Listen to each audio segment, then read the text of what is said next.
नमस्कार, आप देख रहे हैं एनओआई 24 हिंदी चैनल। आज की तारीख है 26 जुलाई 2026। दिन है रविवार। हिंदू पंचांग के अनुसार आषाढ़ मास के शुक्ल पक्ष की द्वादशी तिथि है, जो कि दोपहर 1:57 तक रहेगी। उसके बाद त्रयोदशी तिथि शुरू हो जाएगी। शुभ मुहूर्त की अगर बात की जाए तो दोपहर को 12:01 से 12:56 तक का समय जो है वो शुभ माना जाएगा। कोई भी शुभ काम, आप नया काम करना चाहते हैं तो इस टाइम पर कर सकते हैं। राहु काल की अगर बात की जाए तो शाम को 5:34 से लेकर 7:16 तक का जो समय है वो आपका राहु काल का समय रहेगा, यानी कि इस समय आपको कोई भी नया और शुभ काम करने से बचना चाहिए। साथ ही बात करते हैं, इस तारीख को भारत के इतिहास में एक बहुत ही बड़ा और खास महत्व माना जाता है। इस दिन पूरे देश में कारगिल विजय दिवस के रूप में मनाया जाता है। ऐतिहासिक जीत की अगर बात की जाए तो साल 1999 में इसी दिन भारतीय सेना ने पाकिस्तान के खिलाफ ऑपरेशन विजय को सफलतापूर्ण पूरा किया था और कारगिल की चोटियों पर दोबारा तिरंगा फहराया गया था। शहीदों को नमन किया गया था। यह दिन हमारे वीर जवानों के साहस, शौर्य और उनके सर्वोच्च बलिदान को याद करने और उन्हें श्रद्धांजलि देने के लिए मनाया जाता है। अब बात करते हैं इस बुलेटिन की अहम और बड़ी खबरों के बारे में। सबसे पहली और अहम खबर की तरफ चलते हैं। पीएम मोदी करेंगे आज मन की बात। मन की बात में देश को करेंगे संबोधित। वाइब्रेंट विलेज के युवाओं से भी करेंगे संवाद। प्रधानमंत्री नरेंद्र मोदी 26 जुलाई 2026 को सुबह 11 बजे अपने मासिक रेडियो कार्यक्रम मन की बात के 136वीं लड़ी के जरिए देश दुनिया के नागरिक से अपने विचार साझा करेंगे, जिसका लाइव प्रसारण आकाशवाणी और दूरदर्शन पर होगा। इसके बाद शाम को 4:30 पर वे वीडियो कॉन्फ्रेंसिंग के माध्यम से विकसित वाइब्रेंट विलेज प्रोग्राम के तहत लद्दाख, हिमाचल प्रदेश और उत्तराखंड के सीमावर्ती गांवों से आए 400 से अधिक युवा प्रतिभागियों के साथ सीधे संवाद करेंगे। माय भारत पोर्टल की ऑनलाइन क्विज प्रतियोगिता के जरिए चुने गए इन युवाओं के साथ पीएम मोदी का यह संवाद सीमावर्ती क्षेत्रों के विकास और युवा सशक्तिकरण को बढ़ावा देगा। वहीं अब बात करते हैं धर्मेंद्र प्रधान के इस्तीफे के बारे में। धर्मेंद्र प्रधान के इस्तीफे के बाद प्रहलाद जोशी बने हैं नए शिक्षा मंत्री।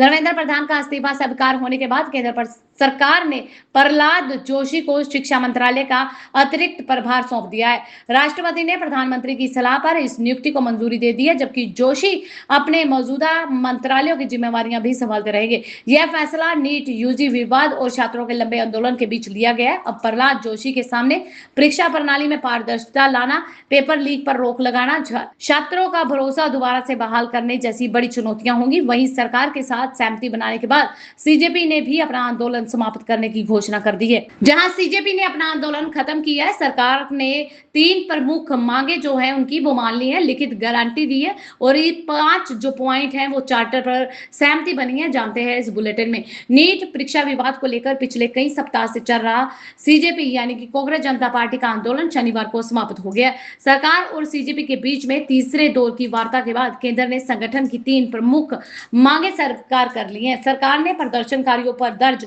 एफआईआर वापस लेने, प्रभावित परिवारों को नियमों के अनुसार मुआवजा देने और भविष्य में शांतिपूर्ण प्रदर्शनकारियों पर कोई भी कार्रवाई न करने के लिखित आश्वासन देने पर सहमति जताई है। साथ ही परीक्षा सुधारों से जुड़े सीजेपी के 5 पॉइंट चार्टर पर भी विचार करने का वादा किया है। इसके बाद सीजेपी ने आंदोलन को समभावना के साथ तत्काल प्रभाव से वापस लेने की घोषणा कर दी है। वहीं दूसरी तरफ बिहार में एक बड़ा एक्शन देखने को मिला है। बिहार बंद के बाद एक बड़ा एक्शन देखने को मिला है। 423 छात्र हिरासत में ले लिए गए हैं। सिवान में 24 घंटे तक इंटरनेट सेवाएं बंद कर दी गई हैं। नीट पेपर लीक के विरोध में आयोजित बिहार बंद के दौरान राज्य भर के 423 छात्रों को पुलिस ने हिरासत में लिया है। प्रदर्शन के दौरान सिवान में हुआ हिंसा और अफवाहों को देखते हुए प्रशासन ने जिले में 24 घंटे के लिए इंटरनेट सेवाएं बंद कर दी हैं। इस दौरान फेसबुक, व्हाट्सएप, एक्स, इंस्टाग्राम और यूट्यूब सहित सभी सोशल मीडिया प्लेटफॉर्म पर रोक लगा दी गई है, जबकि बैंकिंग और सरकारी सेवाओं को छूट दी गई है। यह फैसला सिवान के डीएम एसपी की रिपोर्ट के आधार पर लिया गया। वहीं मुजफ्फरपुर और औरंगाबाद में स्थिति सामान्य होने के बाद इंटरनेट सेवा बहाल कर दी गई है। इस बात को देखते हुए आपको क्या लगता है कि अब बिहार की ओर होगा सीजेपी का रुख? अभिजीत दीपके बोले कि अगला आंदोलन पटना में होगा। दिल्ली के जंतर मंतर पर 1 महीने से अधिक समय तक चला सीजेपी का आंदोलन समाप्त होने के बाद संगठन के संस्थापक अभिजीत दीपके का एक वीडियो सोशल मीडिया पर खूब तेजी से वायरल हो रहा है। वीडियो में एक युवती के बिहार में आंदोलन की मांग करने पर दीपके कहते हैं कि सीजेपी का अगला बड़ा कार्यक्रम पटना में होगा। हालांकि यह बयान धर्मेंद्र प्रधान के इस्तीफे से पहले का बताया जा रहा है और अभी तक बिहार में आंदोलन को लेकर कोई भी आधिकारिक घोषणा नहीं की गई। इस बीच जनशक्ति जनता दल के अध्यक्ष तेज प्रताप यादव ने भी अभिजीत दीपके को बिहार आने का न्योता देते हुए राज्य में जन आंदोलन का नेतृत्व करने की अपील की है। अब सभी की नजरें इस बात पर टिकी हुई है कि क्या सीजेपी वास्तव में बिहार में अपना अगला आंदोलन शुरू करेगी। अब बात करते हैं तमिलनाडु सरकार की। तमिलनाडु सरकार का नीट पर एक बार फिर से हमला। मंत्री बोले परीक्षा खत्म होनी चाहिए। तमिलनाडु के मंत्री निर्मल कुमार ने कहा कि राज्य सरकार नीट का लगातार विरोध करती रहेगी क्योंकि यह परीक्षा छात्रों और उनके परिवारों पर अनावश्यक मानसिक दबाव डालती है। उन्होंने कहा कि सरकार का मानना है कि नीट से कोई वास्तविक लाभ नहीं होता, इसे समाप्त किया जाना चाहिए। मंत्री ने बताया कि राज्य सरकार ने नीट के खिलाफ होने वाले सभी प्रदर्शन को अनुमति और सुरक्षा उपलब्ध करवाई है। उन्होंने डीएमके पर निशाना साधते हुए आरोप लगाया कि सत्ता में रहते हुए उसने नीट का विरोध तो किया लेकिन इसे खत्म कराने के लिए कोई ठोस कदम नहीं उठाए। निर्मल कुमार ने दोहराया कि तमिलनाडु सरकार भविष्य में भी इस मुद्दे पर मजबूती से अपनी आवाज उठाती रहेगी। वहीं तेज प्रताप यादव के बयान के बाद पुलिस ने उन्हें फिर से हिरासत में ले लिया है। मॉल में घूम रहे थे जहां से उन्हें उठाया गया। जनशक्ति जनता दल जेजेडी के प्रमुख तेज प्रताप यादव को पटना पुलिस ने शनिवार को देर शाम हिरासत में ले लिया। दोपहर में भी उन्हें प्रोटेस्ट के दौरान हिरासत में लिया गया था लेकिन फिर छोड़ दिया गया था। शनिवार की अगर बात की जाए यानी कि 25 जुलाई 2026 की, तब वे पटना के एक मॉल में घूम रहे थे तो दोबारा पुलिस ने यहां उन्हें उठा लिया और तेज प्रताप यादव को इस मामले में पुलिस ने हिरासत में लिया। इसकी जानकारी अभी तक सामने नहीं आई। तेज प्रताप यादव जब मॉल से पुलिस के हिरासत में गए तो उनके साथ सिटी एसपी भी थी और पुलिस की गाड़ी में बैठकर तेज प्रताप यादव को जाना पड़ा। सिटी एसपी के साथ काफी संख्या में पुलिस भी मौजूद थी। अब बात करते हैं ममता बनर्जी की। कोलकाता में ममता बनर्जी का नया विवाद। महिला पुलिसकर्मी को धक्का देने का वीडियो वायरल हो गया है। नीट पेपर लीक के खिलाफ कोलकाता में हुए प्रदर्शन के दौरान तृणमूल कांग्रेस प्रमुख ममता बनर्जी एक नए विवाद में घिर गई है। सोशल मीडिया पर वायरल एक वीडियो में कथित तौर पर ममता बनर्जी को ड्यूटी पर तैनात एक महिला पुलिसकर्मी को धक्का देते हुए देखा जा रहा है। घटना के बाद विपक्ष ने ममता बनर्जी पर कानून का सम्मान न करने का आरोप लगाते हुए उनके खिलाफ कार्रवाई की मांग की है। वहीं टीएमसी की ओर से अभी तक कोई भी इस वीडियो पर आधिकारिक प्रतिक्रिया सामने नहीं आई। यह मामला राजनीतिक बहस का विषय बना हुआ है और वीडियो तेजी से सोशल मीडिया पर वायरल हो रहा है। अब बात करते हैं मध्य प्रदेश की, जहां मध्य प्रदेश को मिला नया पावर कपल। आईएएस पति बने मंदसौर कलेक्टर तो आईपीएस पत्नी संभालेगी गुना की कमान। मध्य प्रदेश के प्रशासनिक फेरबदल के बाद राज्य को नया पावर कपल मिल गया है। 2017 बैच के आईएएस अधिकारी दिव्यांग सिंह को मंदसौर का नया कलेक्टर नियुक्त किया गया, जबकि उनकी पत्नी और 2017 बैच की आईपीएस अधिकारी हितिका वासल गुना की पुलिस अध्यक्ष यानी कि एसपी हैं। दिव्यांग सिंह भोपाल के रहने वाले हैं। इससे पहले शहरी प्रशासन व विकास विभाग में अतिरिक्त आयुक्त व इंदौर स्मार्ट सिटी के सीईओ रह चुके हैं। वहीं पंजाब की रहने वाली हितिका वासल ने पहले राजस्थान कैडर मिला था, लेकिन 2020 में दिव्यांग सिंह से शादी के बाद उन्होंने मैरिज ग्राउंड पर मध्य प्रदेश कैडर ज्वाइन किया है। यूपीएससी 2016 में हितिका ने ऑल इंडिया रैंक में 121 और दिव्यांग ने 347वां रैंक हासिल किया था। अब दोनों एक साथ मध्य प्रदेश के अलग अलग जिलों में प्रशासन और कानून व्यवस्था की अहम जिम्मेवारियां निभाएंगे। वहीं एक और मध्य प्रदेश से खबर सामने आ रही है। 19 साल के युवक का दर्दनाक अंत हो गया। 1460 दिन की नशे की लत ने ले ली है जान। आखिरी वीडियो में युवकों से उन्होंने भावुक अपील की। मध्य प्रदेश के मुरैना जिले के पोरासा में 19 वर्षीय सबरेश राठौर ने नशे की लत से परेशान होकर कथित तौर पर आत्महत्या कर ली। मौत से पहले बनाए गए वीडियो में उसने बताया कि पिछले 1460 दिनों में करीब 12 लाख रुपए जो है नशे में बर्बाद हो गए हैं। उसने युवाओं से इस लत से दूर रहने की अपील की है। शुरुआती जांच में सामने आया कि वह टर्मिन नामक इंजेक्शन का आदी हो गया था, जिसे कथित रूप से एक मेडिकल स्टोर से अवैध तरीके से बेचा जा रहा था। घटना के बाद पुलिस ने संबंधित मेडिकल स्टोर को सील कर दिया और मामले की जांच शुरू कर दी है। इस घटना ने नशीली दवाइयों के अवैध कारोबार और युवाओं की बढ़ती नशे की लत को लेकर गंभीर सवाल खड़े कर दिए हैं। अब बात करते हैं वेदर अपडेट की। देश भर में मानसून का असर तेज दिख रहा है। कई राज्यों में भारी बारिश और आंधी का अलर्ट जारी किया गया है। 26 जुलाई 2026 को देश भर में मानसून पूरी तरह से सक्रिय रहेगा, जिसके चलते कई राज्यों में भारी बारिश और तेज हवाओं का अलर्ट जारी किया गया है। पंजाब, जम्मू कश्मीर, मध्य प्रदेश, पश्चिम बंगाल के कई इलाकों में मूसलाधार बारिश की संभावना जताई गई है। वहीं पर्वोत्तम राज्यों में 70 किलोमीटर प्रति घंटा की रफ्तार से तेज हवाएं चलने की चेतावनी दी गई है। दिल्ली, उत्तर प्रदेश, बिहार में बादल छाए रहने के साथ साथ हल्की से मध्यम बारिश, उमस भरे मौसम का अनुमान लगाया जा रहा है। मौसम विभाग ने लोगों को सतर्क रहने, खराब मौसम के दौरान अनावश्यक यात्रा से बचने की सलाह दी है। इसी बीच अगली बड़ी खबर गुजरात से आ रही है। गुजरात में बारिश का कहर जारी है। कई इलाकों में बाढ़ जैसे हालात बने हुए हैं। सौराष्ट्र व उत्तर गुजरात में रेड अलर्ट जारी कर दिया गया है। गुजरात में लगातार हो रही भारी बारिश के कारण कई जिलों में बाढ़ जैसे हालात बन गए हैं। सड़कों पर जल भराव के कारण कारें, स्कूटी व अन्य वाहन पानी में डूब गए हैं, जबकि लोगों का घरों से निकलना मुश्किल हो गया। दक्षिण गुजरात में राहत व बचाव कार्य जारी है। वहीं मौसम विभाग ने उत्तर गुजरात के साबरकांठा, बनासकांठा, पाटन, मेहसाना और सौराष्ट्र के सुरेंद्रनगर व मोरबी जिलों के लिए अगले 24 घंटे के लिए रेड अलर्ट जारी किया। भारी बारिश के चलते रेल व सड़क यातायात भी प्रभावित हुआ है। राज्य सरकार और विभिन्न सामाजिक संगठनों की ओर से राहत सामग्री, खाद्य पैकेट प्रभावित क्षेत्रों में पहुंचाए जा रहे हैं, जबकि प्रशासन लोगों से सतर्क रहने व अनावश्यक यात्रा करने से बचने की अपील कर रहा है। अगली बड़ी खबर कर्नाटक से आ रही है। कर्नाटक में सूखे का संकट गहराया हुआ है। 80% तक झीलें सूख चुकी हैं। सरकार ने पेयजल को प्राथमिकता दी है। कर्नाटक में भीषण सूखे की स्थिति लगातार गंभीर होती जा रही है। राज्य की करीब 80% तक झीलें सूख चुकी हैं। जलाशयों के जल स्तर की अगर बात की जाए तो वो भी बेहद कम हो गया है। उप मुख्यमंत्री जी परमेश्वर ने कहा कि सरकार ने पेयजल को सर्वोच्च प्राथमिकता दी है और जलाशयों का पानी केवल पीने के लिए इस्तेमाल किया जा रहा है। उन्होंने बताया कि राज्य में अब तक 42% से अधिक वर्षा की कमी दर्ज की गई है, जिससे खेती व बुआई बुरी तरह से प्रभावित हुई है। जल संकट से निपटने के लिए टैंकरों व निजी बोरवेल की व्यवस्था की गई है, जबकि प्रत्येक जिले को 5 करोड़ और प्रत्येक विधानसभा क्षेत्र को 1 करोड़ की सहायता जारी की गई है। राज्य सरकार ने केंद्र से सूखा राहत के लिए मानकों को ढील देने और आवश्यक सहायता उपलब्ध करवाने की मांग भी की है। अब बात करते हैं मुख्यमंत्री योगी आदित्यनाथ की। आगरा को मिलेगा इंटरनेशनल एयरपोर्ट। सीएम योगी ने 342 करोड़ की परियोजनाओं की दी सौगात। मुख्यमंत्री योगी आदित्यनाथ ने आगरा दौरे के दौरान शहर के कई बड़ी विकास योजनाओं का ऐलान किया है। उन्होंने कहा कि आगरा में अंतर्राष्ट्रीय हवाई अड्डा बनाया जाएगा। इसकी प्रक्रिया तेजी से आगे बढ़ रही है। इस दौरान उन्होंने 342 करोड़ की 53 विकास परियोजनाओं का शिलान्यास और लोकार्पण भी किया।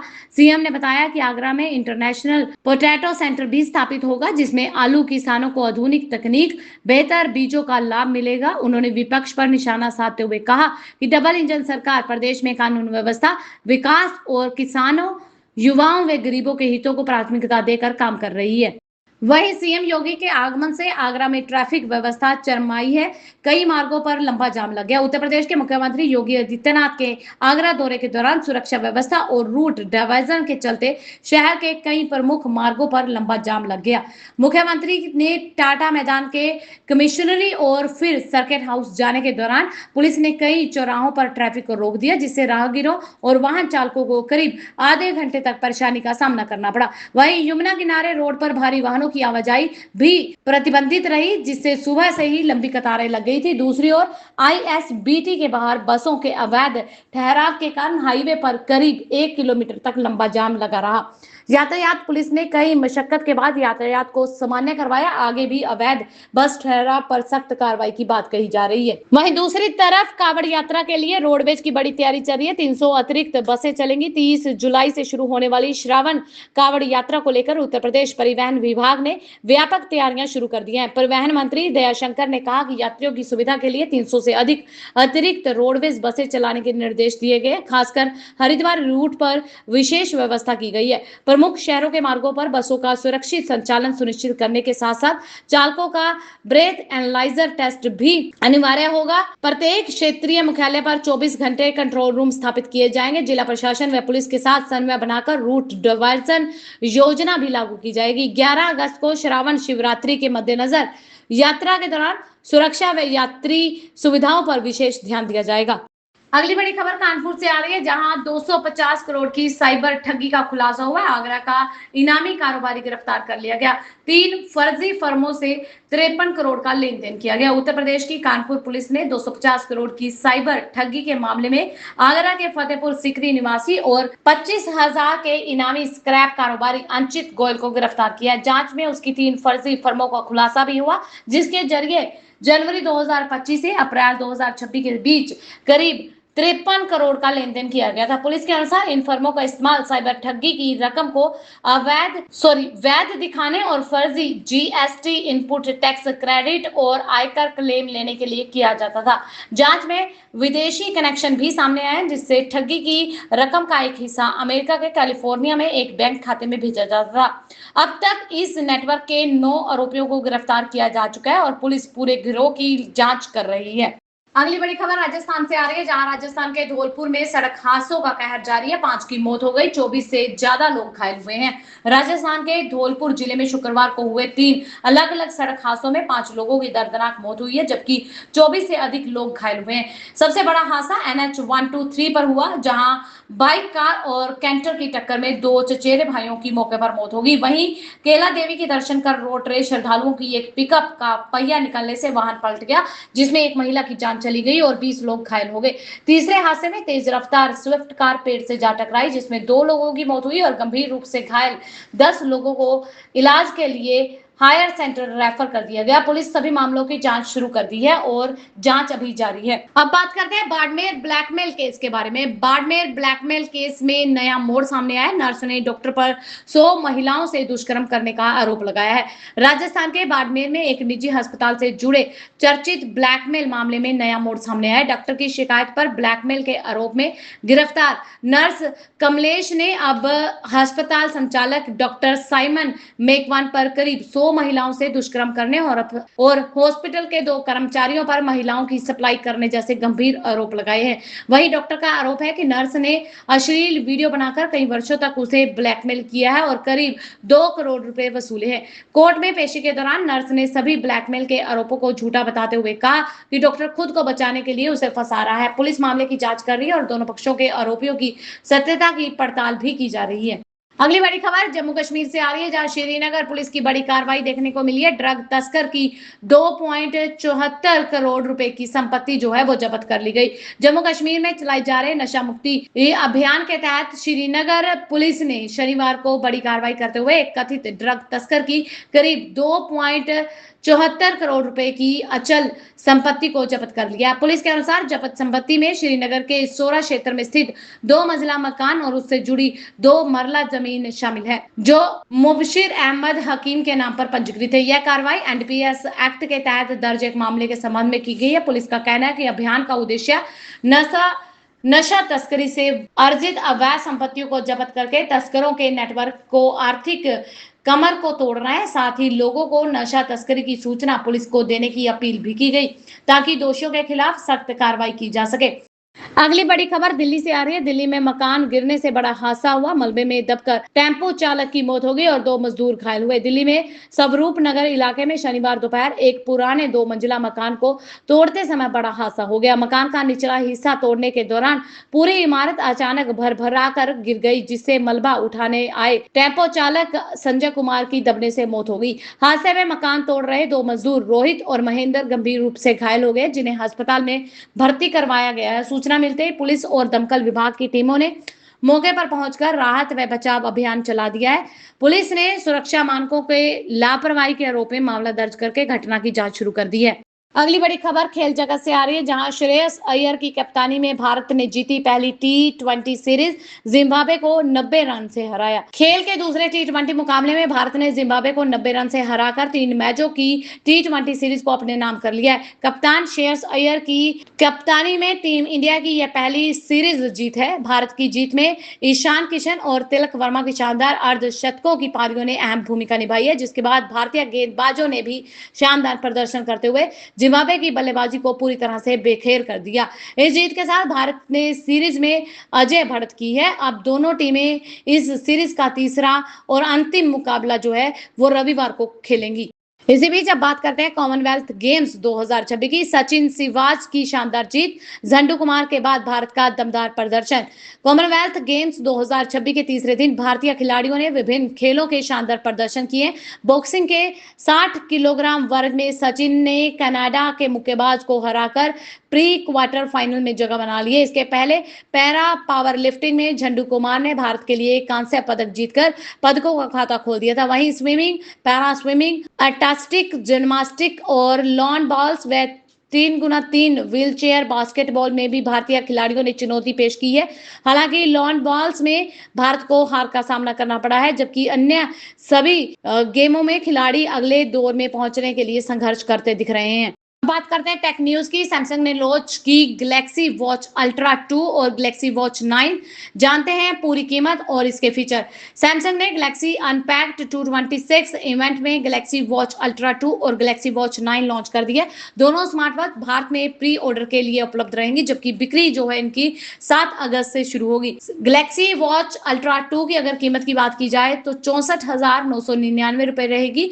गैलेक्सी वॉच 9 की शुरुआती कीमत जो है 37,999 रुपए रखी गई है। कंपनी प्री ऑर्डर पर 3500 रुपए तक की इंस्टेंट छूट दे रही है। दोनों वॉच में एआई आधारित health trekking, Snapdragon elite processor, लंबी बैटरी लाइफ, एडवांस फीचर दिए गए हैं। गैलेक्सी वॉच अल्ट्रा 2 में 800 mAh बैटरी, 5000 निट्स ब्राइटनेस और प्रोफेशनल ड्राइविंग सपोर्ट जैसे प्रीमियम फीचर भी शामिल हैं। अब बात करते हैं फेसबुक की। तो फेसबुक का एक बड़ा ऐलान आया, फ्री में मिलेगा फेसबुक वेरीफाइड बैज। फेसबुक ने यूजर की पहचान को और अधिक सुरक्षित और भरोसेमंद बनाने के लिए फेसबुक वेरीफाई नाम से एक नया फीचर जो है फ्री वेरिफिकेशन बैच लॉन्च कर दिया है। इस बैच को पाने के लिए यूजर को केवल एक सेल्फी वीडियो वेरिफिकेशन पूरा करना होगा।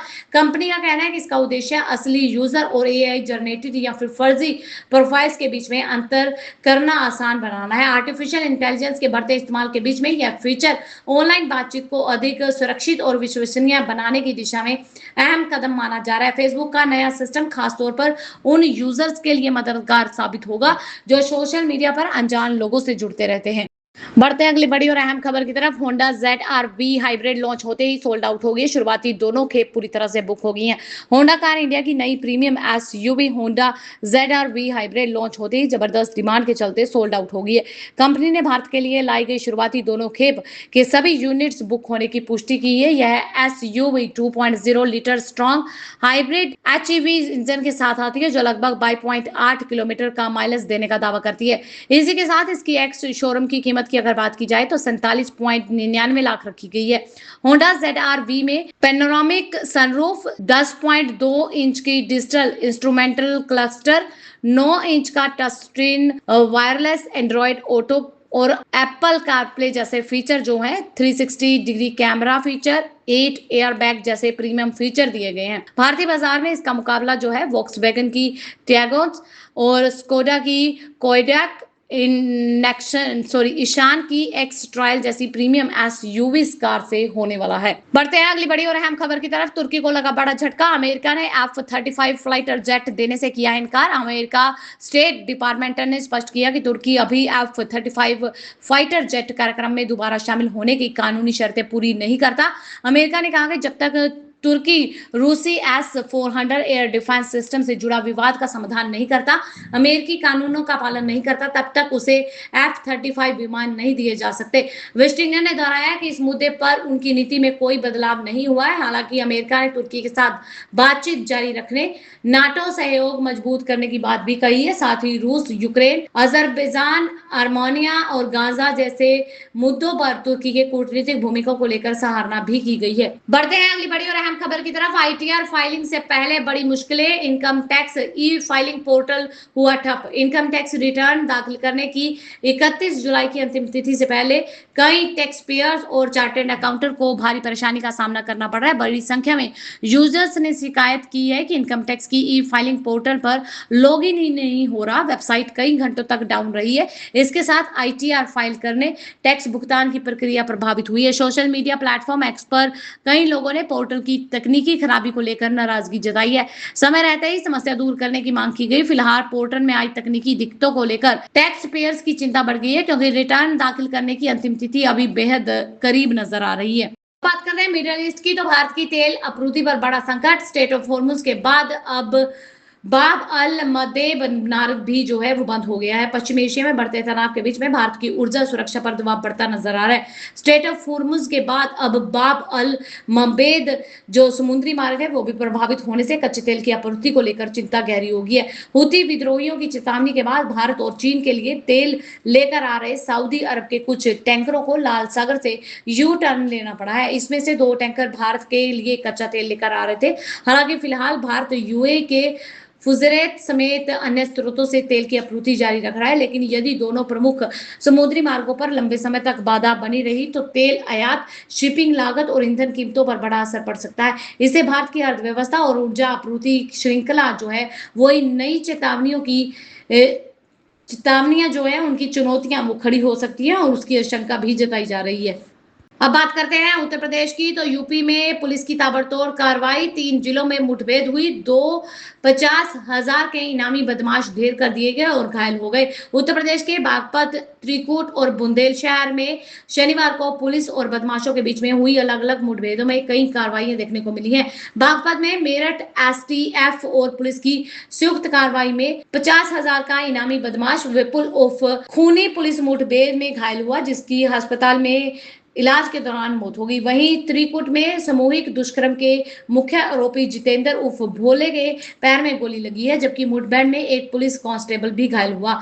उधर बुलंदशहर में चेकिंग के दौरान पुलिस से मुठभेड़ में 50,000 रुपए के इनामी आरोपी कुश चौधरी के दोनों पैरों में गोली लगी और पुलिस ने तीनों मामलों में हथियार व अन्य सामान बरामद करके आगे की जांच शुरू कर दी है। ये थी अब तक की मुख्य और बड़ी खबरें। ऐसी और खबरें जानने के लिए चैनल को सब्सक्राइब करें, बेल आइकन को प्रेस करें ताकि आपसे आने वाली खबरें मिस ना हो। मिलते हैं अगली वीडियो में, तब तक के लिए खुश रहें, सुरक्षित रहें, हम यही दुआ करते हैं। धन्यवाद।